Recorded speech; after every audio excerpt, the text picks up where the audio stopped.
Entrevista da semana. O nosso convidado de hoje é Emerson Capaz, presidente do Instituto Combustível Legal. É um prazer tê-lo conosco, Emerson. Muito obrigado, Cury. Prazer estar aqui com você. Obrigado pelo convite. Prazer é nosso. Bom, Instituto tem uma finalidade, você preside. Qual a finalidade do Instituto? Então, o Instituto Combustível Legal nasceu basicamente para combater a ilegalidade no setor de combustível, que é muito grande, infelizmente, no Brasil. Nós temos um problema de sonegação, adulteração, um problema de roubo de combustível lá no norte do Brasil. E o Instituto tem vamos dizer, um objetivo que vem lá da história do ético. Quando eu criei o Ético em 2002, que era o Ética Concorrencial, o Instituto Brasileiro de Ética Concorrencial, com o objetivo exatamente de concorrer à ilegalidade em vários setores da economia. Combustível era um deles. Eu saí do Ético depois de uns 10 anos e agora me chamaram para presidir exatamente um instituto onde o foco é combustível. Porque hoje nosso maior problema é perda de arrecadação em combustível, que são quase 14 bilhões de reais por ano. Só no aspecto tributário ou um gasto total? Não. 14 bi de sonegação. Sonegação. Sonegação, 14 bilhões. Ainda tem adulteração e falsificação e uma série de coisas aí. Posto pirata que recebe combustível adulterado. Tudo isso vira mais 19 bilhões. Então é uma fortuna de dinheiro que vai embora. Claro que tudo isso é uma luta insana, é uma luta gigantesca. E como é que está indo essa luta? Quais são os horizontes? Quais são as perspectivas na sua avaliação? Está indo bem, na verdade, viu, Cury? Porque o que acontece hoje? Esse combate à ilegalidade, ele passa primeiro por uma mudança no sistema de tributação de combustível, né, que era um problema seríssimo. A gente lutou muito para implantar hoje uma coisa chamada monofasia de combustíveis, tanto no diesel como na gasolina, que se iniciaram agora. O que a monofasia faz? Você tributa só no início da cadeia produtiva. Sim. Então, hoje o combustível não tem mais nota fiscal ao longo da cadeia, valor adicionado, nada. Saiu da petroquímica, tributou 95 centavos o diesel, 1,22 centavos a gasolina. E nós estamos forçando também para entrar o etanol hidratado. Com essa transferência para a monofasia na base, você diminui quase a zero o problema da tributação ao longo da cadeia, vai diminuir a sonegação. Nós vamos sentir isso ao longo do segundo semestre, vai melhorar a arrecadação para o governos estaduais e governo federal também. Olha que boa notícia aí. Muito boa. Combate à sonegação, combate ao crime e aumento de arrecadação e a livre concorrência tão saudável no mercado. Falando nisso, falando em mercado, como é que você avalia hoje a situação da economia brasileira? Eu acho que nós passamos por uma fase difícil nos últimos 4 anos, né? Agora você vê que a situação tende a melhorar, ainda com muita dificuldade, em especial para micro e pequena empresa, indústria, que está passando por uma dificuldade, você sabe melhor do que ninguém, mas a tendência agora é de uma redução dos juros, melhora na economia como um todo, juros de longo prazo começaram a cair. Nas próximas, eu acho que na próxima e talvez na outra reunião do Banco Central, da Selic, deve reduzir, e aí cria um clima diferente na economia. Você já tem hoje o dólar abaixo de R$ 5 reais, batendo 4,87, 4,88. Isso significa um barateamento de muita mercadoria importada, então cai o preço aqui dentro da importação, melhora para os compradores de matérias-primas e etc. O alimento vem caindo, então eu acho que o segundo semestre vai ser diferente do que aconteceu nesse primeiro semestre. A economia deve bater, no final desse ano, um crescimento de quase 2,1%. Agora, existem grandes desafios aí pela frente. Os juros nos patamares atuais hoje impedem consumo, existe uma perda de poder aquisitivo da sociedade como um todo, você tem menos consumidores, o poder de compra deles não acompanhou a elevação de custos e quem não repassar o custo acaba quebrando. Uhum. Esse nó vai ficar mais algum tempo aí para acabar, apesar do horizonte de melhora. Essa avaliação está correta na sua avaliação? Então, eu acho o seguinte, Cury, veja só, a previsão de redução da Selic era para setembro. Sim. Aí começaram a falar que a queda melhorou, agora você tem arcabouço fiscal aprovado na Câmara, Sim. vai aprovar no Senado, juro de longo prazo caindo. O que acontece? Já passaram a previsão para agosto. E Esta semana estão falando em cair em julho. Eu acho que acontece já em julho uma primeira queda. Se não acontecer na próxima reunião do Banco Central. Porque a situação do arcabouço fiscal aprovada no Senado cria um ambiente que vai ser difícil o Banco Central escapar de uma redução da Selic. Isso deve ocorrer. A questão é qual a duração, qual a velocidade dessa queda e até onde. Mas que ela vai ocorrer, concordo plenamente. Agora, vamos um pouquinho adiante. Como é que você está sentindo empregabilidade no setor que você representa? Olha, no caso do combustível, hoje você tem uma retomada de investimento na área de transição energética. Muitas empresas distribuidoras de combustível já começaram a passar para uma fase em que você depende menos do petróleo e começa a ter uma transição energética. Isso gera empregos diferenciados. A própria Petrobras criou uma diretoria de transição energética, que é muito importante, porque você já começa a olhar. As empresas não são mais empresas de petróleo, passam a ser empresas de energia.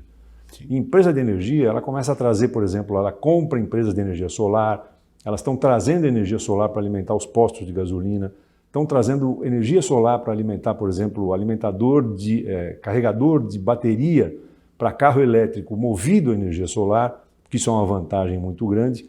E nós temos o álcool hidratado, né? Então, o álcool hidratado é um dos melhores sistemas de combustível limpo do mundo. É a vantagem do Brasil. Essa é a grande vantagem. A grande diferença do país está realmente no álcool hidratado e nós temos uma rede que nenhum país do mundo tem.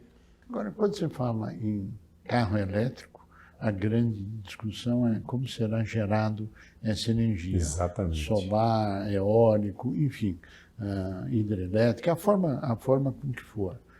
E a grande discussão é, em paralelo está correndo o hidrogênio. Isso. Como é que você vê essa mistura? Como é que você vê essa transformação? Eu acredito, Curi, que o Brasil tem um diferencial que eu vou colocar para os ouvintes aqui, muito importante. Qual é? O carro elétrico que você alimenta na bateria, alimenta a bateria na tomada, ele pode ser até pior do que o carro movido a etanol. É o plug-in. Isso. O plug-in, aquele que você alimenta, você não sabe de onde vem a energia. Sim. Ela pode vir de uma termoelétrica e provavelmente, no caso do Brasil, não, porque nós temos hidrelétrica, solar, eólica, nós temos tudo. Mas na Europa, por exemplo, ele é um carro que parece limpo, mas quando você carrega, ele vem até de energia de carvão. É bem pior. Gerada por carvão. É pior. O Brasil tem uma rede de álcool espalhado pelo Brasil inteiro. Tem. E você já tem tecnologias sendo desenvolvidas onde você coloca álcool hidratado no seu combustível, ele vira hidrogênio dentro do carro, esse hidrogênio alimenta a bateria. Então você vai ter um carro elétrico que você para num posto de gasolina e põe álcool nele. E sai água, vapor de água no escapamento. Essa é a grande revolução do país. Sem dúvida. E nenhum país do mundo pode fazer isso. Só nós podemos, porque nós temos o álcool hidratado, nós temos já as tecnologias sendo desenvolvidas e você vai ter um carro movido a hidrogênio que alimenta a bateria, mas o combustível é o álcool hidratado. Que seria uma grande inovação tecnológica sem o problema da geração de energia elétrica. Exatamente isso. Onde você reduz fortemente investimentos. Isso. Agora, oportunidades de negócio. Eu acho que todo mundo quer ouvir aqui business, como é que ele vai fazer negócio. Nessa nova mudança energética, quais são os nichos? Eu acho aqui, vou dizer para vocês assim, uma revolução está em curso, eu já sabia disso, eu trabalhei com energia solar durante 6 anos. Na verdade, a energia solar já é no Brasil uma realidade e vai ser uma grande revolução e vai continuar crescendo. Sim. Cresceu 60%, 70% ao ano durante 4 anos seguidos, saiu de praticamente zero há 6 anos atrás para ser a segunda fonte de energia renovável do país. É hidráulica, que são as hidrelétricas, solar e eólica. Sim. Estas duas, a solar e a eólica, vão continuar crescendo. Sim. Então, é um lugar bom para pequenos investidores. Por exemplo, você tem instalação de parques solares no Brasil inteiro, isso se espalhando pelo interior.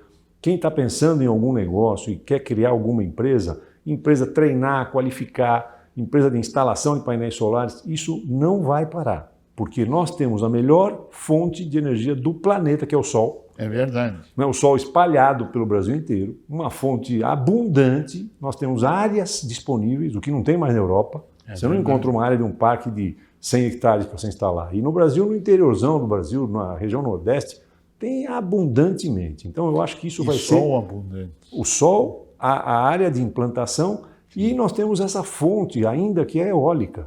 Nós vamos ter a eólica offshore. Daqui a pouco nós vamos ter licenciamento de eólicas no alto mar que vão alimentar a região Nordeste de energia. Ou seja, se o país crescer, nós não vamos ter mais, Cury, aquele grande problema que a gente falava, se o país crescer não tem energia. Hoje não se fala mais nisso. Felizmente, né? Felizmente, porque a gente tinha medo de crescer. Crescia, ia faltar energia, o preço ia subir, você não consegue crescer, está travado. Verdade. Agora, dentro desse novo cenário, você está otimista em relação ao futuro do Brasil, ao futuro de São Paulo? Como é que você enxerga esse cenário? Eu acho que eu estou realisticamente otimista, tá? Eu vou te dizer que hoje eu sinto conservador, mas assim otimista. Eu acho que nós temos uma mudança em curso acontecendo. Nós, você e eu fazemos parte do Conselhão da República, o Conselho da República, onde uma boa parte do empresariado faz parte ali, discute temas, você ter uma novidade de poder implantar medidas, discutir medidas com o governo está ouvindo a sociedade civil organizada, isso é uma diferença, você sabe disso. Brutal. Nós tínhamos sempre, a nossa história foi uma história de participação empresarial muito forte e a gente não conseguia ter respaldo em governos que não davam voz ao empresariado. Hoje a gente fala, a gente tem posicionamento, isso já muda a questão, o governo está ouvindo. Então, nesse sentido, estou basicamente otimista em relação ao Brasil. Eu acho que São Paulo é a locomotiva da indústria, São Paulo é a locomotiva do Brasil, eu acho que vai puxar e vai ajudar a puxar o crescimento do país. Emerson, nós estamos chegando ao final do nosso tempo e eu pediria as suas considerações finais. Primeiro, Joseph, muito obrigado por estar com vocês aqui. A gente tem uma longa vida juntos empresarialmente, desde o pensamento nacional de bases empresariais, cada um de nós passou por várias fases na vida, sempre representando a indústria, representando a voz da pequena e média empresa. É um prazer estar com você aqui. Mais uma vez, um abraço a todos os ouvintes e obrigado pelo convite. Nós que agradecemos a sua participação, Emerson, ao nosso passado, ao presente, quiçá as coisas boas no futuro, em prol daqueles que produzem, geram riqueza, fazem o país crescer. E a interface do Conselhão entre livre iniciativa e governo é um passo extremamente positivo na solução de problemas. E o desafio é como cada um de nós pode se dedicar a esses temas e fazer com que isso melhore e a aceitação por parte do governo. Acho que esse é o nosso grande desafio. A você que esteve conosco, nosso mais profundo agradecimento, com a certeza que estaremos juntos na semana que vem. Até lá!